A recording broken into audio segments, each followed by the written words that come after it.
Hello students, welcome in science class. In last class I have taught you classification on the basis of feeding habits. जो animal से classification होता है उनकी feeding habits के according ही मैंने आपको पढ़ाया था. वन होता है प्रोड्यूसर एंड कंज्यूमर्स. प्रोड्यूसर्स में आपके क्या आते हैं? प्लांट्स आते हैं. एंड कंज्यूमर्स में आपके एनिमल्स आते हैं. एंड कंज्यूमर्स में भी क्या होता है कि बहुत सारी कैटेगरी होती हैं. हर्बीवोरस में वो एनिमल्स आते हैं जो कि ओनली प्लांट्स को ही ईट करते हैं. एंड कार्निवोरस जो कि अदर एनिमल्स को ईट करते हैं, फ्लैश खाते हैं, मीट खाते हैं. एंड ऑमनीवोरस में वो एनिमल्स आते हैं जो कि प्लांट एंड एनिमल्स दोनों को ही ईट करते हैं. एंड पैरासाइट्स एंड डिकम्पोजर्स, ये सभी कैटेगरी किसकी हैं? कंज्यूमर्स की हैं, क्योंकि ये प्लांट्स ये दूसरे पे डिपेंड रहते हैं अपने फूड के लिए. And after that do this exercise. छोटी सी एक्सरसाइज दी गई है आपको, ट्रैक योर प्रोग्रेस. इसमें आपको एग्जाम्पल लिखने हैं सभी के and tick the correct answer. ये क्वेश्चन में आपको जो आंसर राइट है उस पर आपको टिक करना है. नाउ आपका है food chain. Living organisms depend on one another for food. A food chain represents this food dependence of organisms in a natural environment. It tells us who eats whom. For example, grass is eaten by deer and deer is eaten by lion. तो जो भी living organism होते हैं वो food के लिए एक दूसरे पर डिपेंड होते हैं और एक फूड चेन यही रिप्रेजेंट करती है कि कौन सा एनिमल किसको खाता है.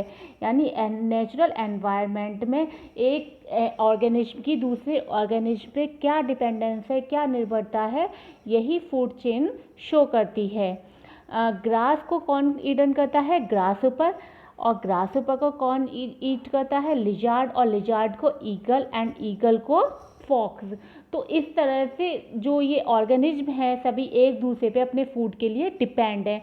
तो फूड चेन यही शो करती है कि किस तरह से ऑर्गेनिज्म एक दूसरे पे डिपेंड है.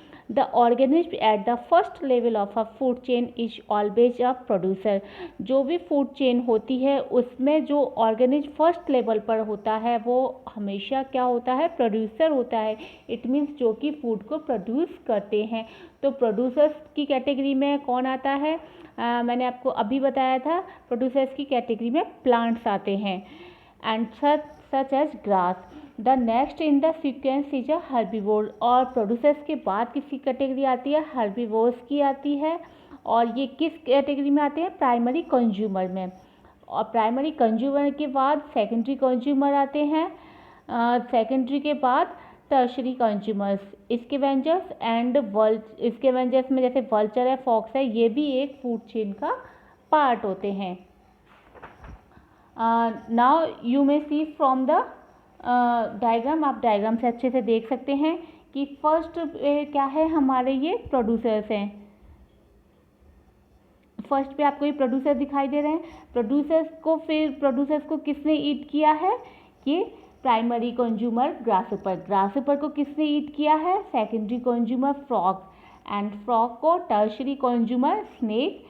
एंड स्नेक को फाइनल जो कंज्यूमर है ईगल, उसके द्वारा ईट किया गया है. एंड इसको भी फिर क्या होगा? जब ये भी डेड हो जाएगा तो इसको क्या हो जाएगा? डिकम्पोज हो जाएगा. जो फंजाई है ये इसको डिकम्पोज कर देंगे. तो लास्ट जो हो जाएगा फिर इसमें डिकम्पोजर हो जाएगा. तो ये एक कंप्लीट फूड चेन हो गई जिसमें कि ये शो हो रहा है आपको कि किस तरह से एनिमल्स एक दूसरे पे डिपेंड है. Many food chain exist in nature and organisms may be a part of more than one food chain.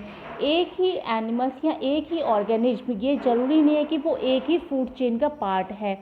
जिस तरह से स्नेक है या ईगल है, ये ज़रूरी नहीं है कि इसी फूड चेन में जो आपको फूड चेन शो हो रही है इसी फूड चेन का पार्ट है. अगर हम और भी किसी एनिमल्स की दूसरी फूड चेन बनाएंगे तो उनमें भी ये आ जाते हैं.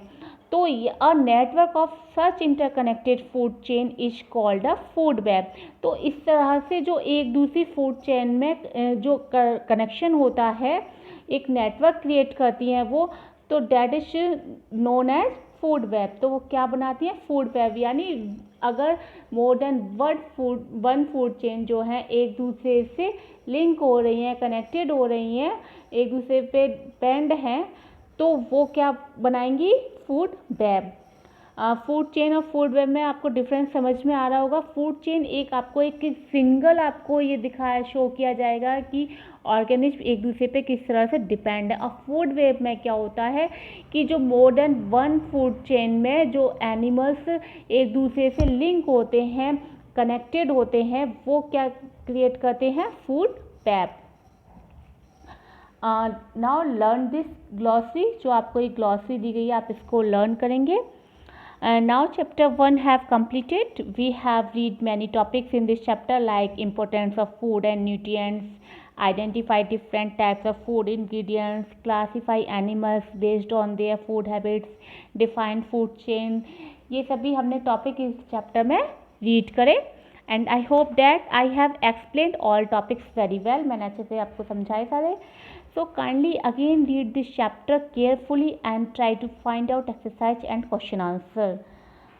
जो भी आपको इसमें ये एक्सरसाइज दी गई हैं एंड क्वेश्चन आंसर दिए गए हैं, आप उनको फाइंड आउट करने की कोशिश करेंगे। अगर आपने चैप्टर को अच्छे से रीड किया है, उसको समझा है, आपने वीडियोज़ को पूरी तरह से देखा है, तो आई होप कि आप अच्छे से इनको कर लेंगे। और जिन बच्चों के पास बुक्स है, हु हैव बुक्स, तो वो किस में राइट डाउन करेंगे, अपनी बुक्स में। और जिनके पास बुक नहीं है वो अपनी फेयर नोटबुक में कंप्लीट करेंगे अपनी एक्सरसाइज को भी। And I will send word before that you will try. मैं आपको सेंड करूँगी सारा वर्ड, बट उससे पहले आपको खुद ट्राई करना है। And if you face any problem you may ask me. Thank you.